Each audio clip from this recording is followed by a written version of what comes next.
Araw po ng Friday ngayon. Ipagpatuloy po natin ang ating pagbablog, guys. Ito po, madami po ako nakikitang mga magagandang bulaklak. Pagmasdan po mga gandang bulaklak.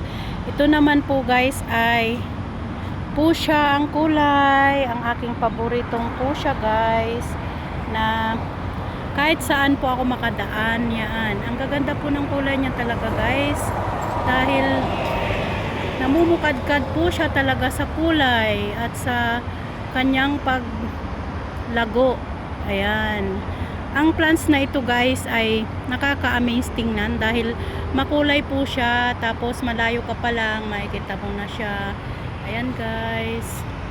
Maraming salamat po sa pagsuporta nyo, sa pagtamsak at sa pagpunta po lahat sa live ko, sa aking video, sa aking shorts. Maraming salamat po sa paggabay, sa pagsubaybay, sa panunood.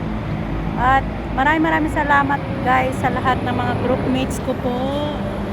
At lahat po ng mga kaibigan ko, kamag-anak, at lahat po ng mga taong nagmamahal sa akin, sumusubaybay sa YouTube channel ko. Maraming salamat po sa inyo. At ngayon pa lang, guys, hanggang sa dulo, papasalamatan ko kayo hanggang po ako'y mamonetize. Thank you for watching, guys. I love you all.